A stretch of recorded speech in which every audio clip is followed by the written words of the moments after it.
เอาพี่น้องเอ้ยเนาะเสียงตู้ห้อมหน้าห้อมหลังพี่น้องเอ้ยเนาะเสียงตู้พากันมวนโฮเซลเบิ่นวันเบิ่นวันอยู่พี่น้องเอ้ยเนาะผู้คนกะมวนเนาะสบายดีปีใหม่เด้อสบายดีวันสงกรานต์พี่น้องเอ้ยเนาะมาพบพ่อกับซ่องเบาแซนอีกแล้วตอนแรงๆพี่น้องเอ้ยเนาะหลังจากกลับมาแต่พาครอบครัวไปทำบุญพี่น้องเอ้ยเนาะแล้วก็กลับมาพักผ่อนอยู่ที่บ้านคือเก่าพี่น้องเอ้ยไปก็คือว่าวันแรกพี่น้องเอ้ยไปก็บ่ม่วนบ่ซื่นดอกเนาะเพราะว่าร่างกายบ่พร้อมพี่น้องเอ้ยร่างกายบ่แซนนี่แหละเนาะตั้งแต่มื้อไปขึ้นไปเฮือนตู้โจยพี่น้องเอ้ยเนาะอาการก็ชุดลงพี่น้องเอ้ยเนาะแบบว่าลงไปกระทันหันเลยเนาะเมื่อยเพลียเป็นไข้เป็นรอยพี่น้องเอ้ยเมื่อยเพลียเนาะตอนนี้ก็กำลังอยู่ระหว่างฟื้นฟูเจ้าของอยู่พี่น้องเอ้ยก็ถือว่าโอเคแล้วเนาะเริ่มโอเคแล้วป่านนี้เนาะหรือว่าห่างหายจากหน้าจอนี่ก็ถือว่า2 มื้อเกือบ3 มื้อพี่น้องเอ้ยเนาะโอ้ยห่างหายไปพี่น้องเอ้ยมันเมื่อยพี่น้องเอ้ยเนาะมันเมื่อยมันเพลียซึ่งบ่อยากเฮ็ดอีหยังเลยพี่น้องเอ้ยเนาะเมื่อยปวดกระต้นกระโตพี่น้องเอ้ยเพราะว่าเขาเป็นไข้เนาะช่วงนี้นะคนเป็นไข้หลายพี่น้องเอ้ยดูทางบ้านเนาะไข้แล้วก็ปวดต้นปวดโตนี่ปวดไปตามนี่ปวดไปตามกล้ามเนื้อเขาเนี่ยปวดกระต้นกระโตพี่น้องเอ้ยหลังจากที่ว่าเขาไข้แล้วเขาเริ่มซีดีแต่มันปวดกระโตพี่น้องเอ้ยเนาะหลังจากที่ว่าอาการไข้เขามันสิหายแล้วมันเริ่มปวดกระโตขึ้นมาพี่น้องเอ้ยเนาะเอาสงกรานต์กะคือว่าอะไรพี่น้องเอ้ยเนาะทั้งบ่แสนกะส่วนหลายกะบ่ได้ออกไปทางใดเนาะก็อยู่แต่เฮือนนี่แหละมีมื้อนี้แล้วที่ว่าพาทางครอบครัวไปวัดมหาโชคพี่น้องเอ้ยเนาะพาหลายผู้หลายคนอยู่ไปเนาะกลับมาแล้วก็นอนได้พี่น้องเอ้ยเมื่อยเนาะโธ่ได้ยินเสียงตู้เสียงเพลงนี่ว่าสิม่วนนำเพิ่นนี่ว่าขออนุญาตนำเนาะพี่น้องเนาะมันเมื่อยให้เมื่อยตื่มใช่ไหมนะพี่น้องเนาะเมื่อยลอยอาจจะเป็นเพราะเฮาเมายากินยาลายเนาะก็เลยเป็นแบบนี้พี่น้องอาการแบบเพลียยาเนาะเมื่อกี้เนี่ยก็กำลังอาบน้ำมาแล้วพี่น้องเนาะก็เลยเนาะนั่งนั่งดมกับทาง FC ก่อนเนาะเพราะว่าห่างหายไป2-3 มื้อเต็มพี่น้องเนาะจากหน้าจอเนาะบ่ได้มาไอคลิปพี่น้องเอ้ยแจ้งพี่แจ้งน้องด้วยทางบ่แซนก็ได้เนาะมิตรจีดีไปเลยตั้งแต่สงกรานต์ปีใหม่พี่น้องเอ้ยเนาะแต่ก็บ่ได้ผมว่านั่งเว้านั่งล้มกันเลยพี่น้องโอ้ยขอโทษขออภัยหลายๆเด้อพี่น้องเด้อเนาะทางบ่แซนก็อยากถ่ายคลิปหรือว่าอัดคลิปอยู่เนาะไปหันไปนี่ก็อยากนั่งอยากถ่ายบรรยากาศให้พี่น้องเบิ่งอยู่แต่ว่ามันเมื่อยนะสภาพร่างกายเฮามันเมื่อยมันลอยแหละมันบ่อยากเว้าอีหยังเลยเนาะก็เลยมื้อนี้ไข้แน่แล้วมื้อนี้แต่ว่าดีขึ้นหลายกว่าเก่าแล้วพี่น้องเอ้ยเนาะแต่ว่าเกือบถ้าสิว่าได้แล้วก็เกือบ100ว่าซั่นซะตอนนี้ก็อยู่ประมาณ90%เนาะเพราะว่าเฮายังซึมยาอยู่เด้มื้อนี่ก็อาจจะเต็มร้อยอยู่เนาะผู้คนมาเอิ้นมาชวนไปดินน้ำกะโอ้ยไปดินน้ำนั่นก็บ่ไปเด้อว่าซั่นเนาะขอโทษขออภัยหลายว่าซั่นพี่น้องเอ้ยขอพักตัวซะก่อนพี่น้องเอ้ยช่วงนี้เนาะเป็นคนบ่มีบุญแล้วพี่น้องเอ้ยเนาะช่วงสงกรานต์บัดมาไข่มะนาวใส่ก็สิเนาะหลายวันผ่านมาบัดพี่ยังบ่ได้เป็นหยังนะมาฮอดสงกรานต์บัดมาไข่มะนาวใส่บัดนี้ถือว่าเป็นคนบ่มีบุญพี่น้องเอ้ยบ่ได้ดินได้มวนบ่ได้หมู่เนาะโอ้ยดินน้ำเป็นในก็บ่ได้ดินพี่น้องเอ้ยเมื่อยเนาะ เอาจังไดกันแล้วแต่พี่น้องเอ้ยเนาะแต่ว่าตอนนี้เฮาก็ดีเซาเป็นที่เรียบร้อยแล้วทางบ่แซนก็มานั่งนั่งดมครับพ่อแม่พี่น้องเบิ่สู่ผู้สู่คนถามไทย FC ที่ว่ายังเบิ่งยังชมบ่แซนอยู่ตอนนี้เนาะที่ว่ายังแพงยังเบิ่งยังชมบ่แซนยังติดตามชมบ่แซนโดยตลอดเนาะณตอนนี้ก็เอาพี่น้องเอ้ยเนาะก็เข้ามาเบิ่งมาชมคอมเมนต์กันเข้ามานะพี่น้องเนาะปีใหม่นี้ทาง FC พ่อแม่พี่น้องไปเที่ยวชมทางใดเด้เด่นน้ำเด่นในอยู่ไสเด้เนาะพี่น้องเนาะจังไดก็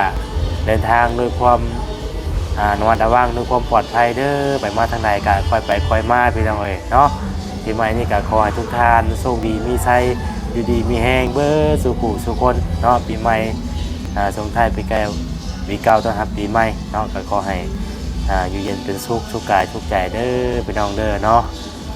ปีใหม่พาใหม่แล้วก็ให้มีแต่สิ่งดีๆเข้ามาพี่น้องเอ้ยเนาะความเจ็บใหญ่ได้ความไข่ใหญ่มีเด้อพี่น้องเด้อเนาะมีแต่ความสุขกายสบายใจเด้อพี่น้องเด้อเนาะเมื่อนกับทางมอแซนกันกันนั้นยังสิบ่ได้ท่านไปเฮ็ดเวียกคือเก่าพี่น้องเนาะมื้อนี้ก็เป็นมื้ออาจจะเป็นมื้อสุดท้ายได้พี่น้องเป็นมื้อวันที่15เนาะมื้อวันที่15แล้วมื้อนี่เป็นมื้อสดเชยเนาะเป็นมื้อหยุดสดเชยพี่น้องเนาะมื้อนี้เป็นมื้อสุดท้ายแล้วมื้อสงกรานต์เนาะก็อาจจะพาครอบครัวไปอีกก่อนนิดนึงเนาะนั่นแหละพาทางอนุนเพิ่นไปก่อนข้างนอกก่อนเข้านึงแล้วก็มือฮือเนาะมือผู้ใดยังอาจจะเป็นมือวันที่17เนาะอาจจะได้ลุยงานเต็มที่พี่น้องเอ้ยเนาะ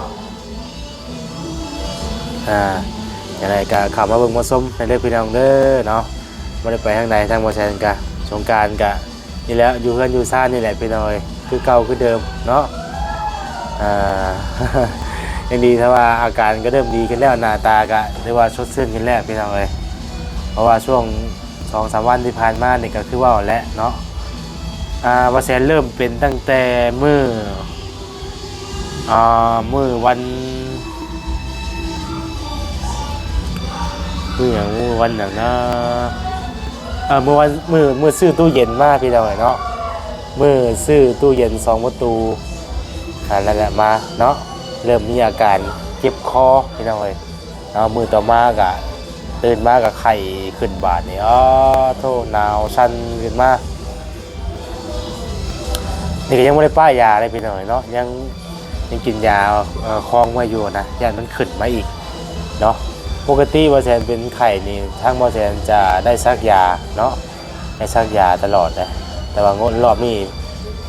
พอบอแซนกินยากินดีๆเลยกินเทื่อละ5 เม็ดพี่น้องเนาะเทื่อละ5เทื่อละ4 เม็ดเนาะยาพิษพี่2ยาแก้ไอ2ยาซาร่า1ยาแก้อักเสบ1พวกนี้เป็น6 เม็ดกินยานะพี่น้องเอ้ย โตว่ะกินเนี่ยมันทันกันเนาะ4 ชั่วโมงใส่ก็กิน4 ชั่วโมงใส่ก็กินให้มันทันกันนั่นแหละพี่น้องเอ้ยเพราะว่าอยากให้มันขึ้นอีกนะก็ว่าสีใครเนี่ยกินลงไปง่วงก็อย่ามันเนาะกินง่วงแล้วก็นอนพี่น้องเอ้ย เรียกว่าไม่ได้ออกไปใส่นะมีมื้อนี้แล้วขับรถมาง่วงนอนออกไปข้างนอกนิดนึงพี่น้องเอ้ยก็แล้วก็กลับมาแต่เว้นเนี่ยกลับมาตั้งแต่บ่าย 2 โมงพุ่นแหละแล้วก็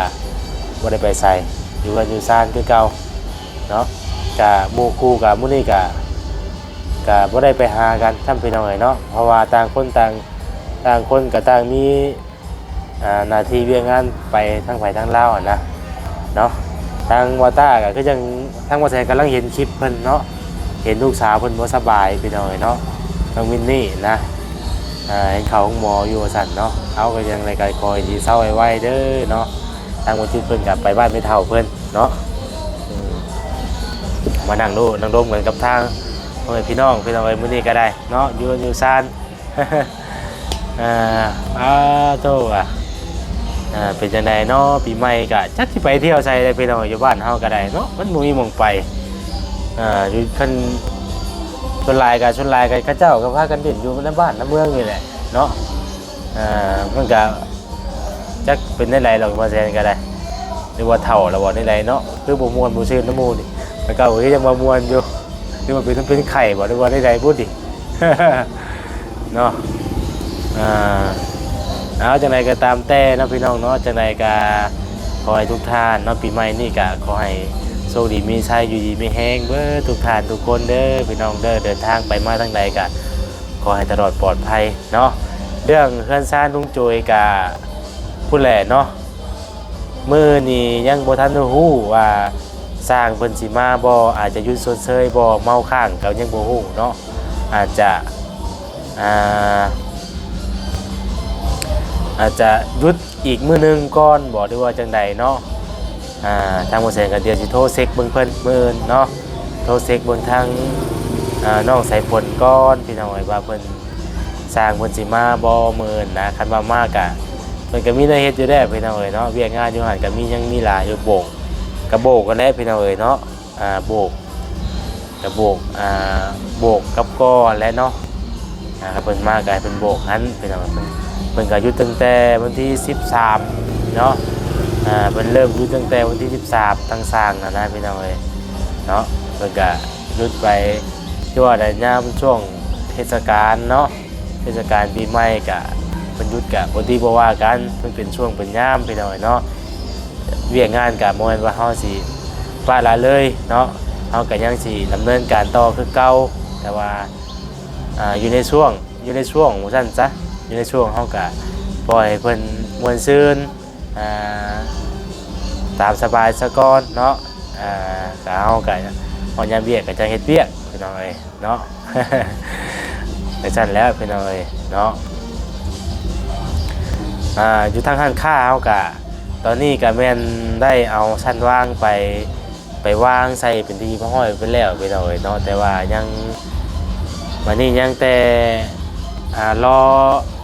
เจาะกำแพงออกเนาะเจาะกำแพงแล้วก็เทลาดไปทางหน้าหน่อยนึงพี่น้องเทลาดทางหน้าหน่อยนึงแล้วก็เดินไฟยังอีกเดินไฟพี่น้องเนาะเดินไฟไปแล้วก็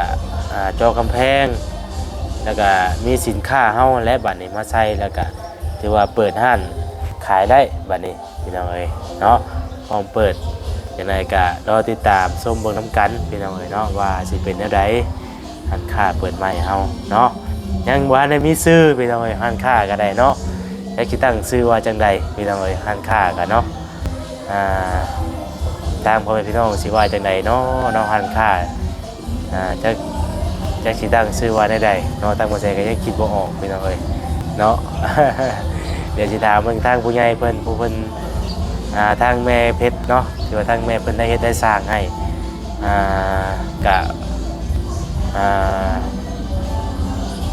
ทางโมแซนก็ขอบพระคุณเนาะทางแม่เพชรหลายๆเด้อเนาะที่ว่ามอบโอกาสครั้งยิ่งใหญ่สุดเลยแหละพี่น้องเนาะมอบให้ทางครอบครัวบ่แซนในครั้งนี้เนาะมอบร้านค้าให้ป้าโตถือว่าเบิดหลายเลยพี่น้องเนาะเดี๋ยวที่สรุปยอดในการเฮ็ดร้านค้าในครั้งนี้ให้เบิ่งให้ฟังพี่น้องเนาะเพราะว่ามันก็หลายอยู่ได้พี่น้องเนาะมันก็หลายพอสมควรอยู่เพราะว่าเฮาเฮ็ดใหม่เด้เบิ่หลายย้อนหยังเพราะว่าเฮาบ่มีหน้าร้านแต่เฮาต้องได้เฮ็ดใหม่เฮ็ดหม่องจัดสถานที่ใหม่นะสมมุติว่าเฮาสิว่าเฮ็ดดูแถวตัวนี้เนี่ยมันบ่เหมาะอะไรพี่น้องทางหมอแสงก็เลยเห็นหม่องนั่นแหละเนาะที่ว่าเหมาะชุดแหละพี่น้องเนาะเหมาะชุดแหละหม่องนั่นน่ะก็เลยว่าเฮ็ดหม่องนั้นเนาะก็ขอบคุณท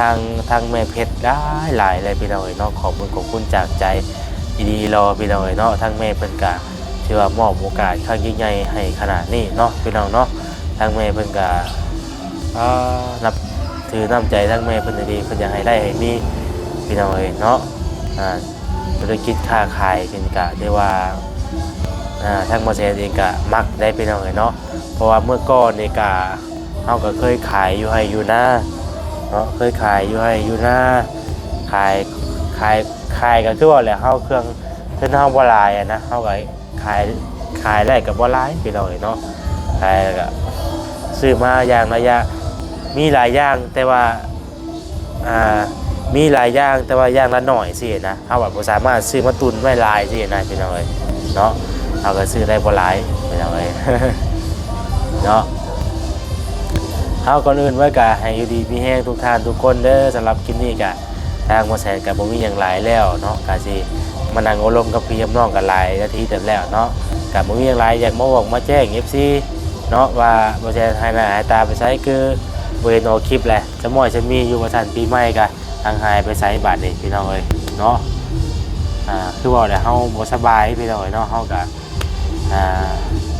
มันบ่อยากเฮ็ดอีหยังคือว่าแหละทั้งบ่ใช่ว่าแหละบ่อยากถ่ายคลิปก็เว้าบ่ม่วนเว้าก็มันแบบมีความงุนงิดในกระโตเฮานี่นะพี่น้องแล้วเฮาบ่อยากถ่ายเนาะแล้วเฮาบ่อยากถ่ายคลิปเลยสินะเฮาแบบมันแบบอาจจะเป็นเฉพาะอาจจะเป็นเพราะเฮากินยาบ่พี่น้องเนาะมันงุนงิดนะก็เลยบ่อยากถ่ายคลิปพี่น้องเนาะมื้อนี้ก็เริ่มดีขึ้นแล้วก็เลยมาบอกว่าแจ้ง FC เนาะเอาฝากพี่น้องคำว่ากดไลค์กดแชร์กดติดตามมีกำลังแรงใจทั้งบ่แสนเด้อพี่น้องเด้อเนาะให้ทุกท่านโชคดีอยู่ดีไม่แห้งอยู่เย็นเป็นสุขกายสุขใจเบิดสุขสุขคนสำหรับวันนี้ขอตัวลำลาไปก่อนแล้วโชคดีปีใหม่เบิดสุขคนขอให้ทุกคนเดินทางด้วยความด้วยความปลอดภัยเนาะสบายดีเนาะ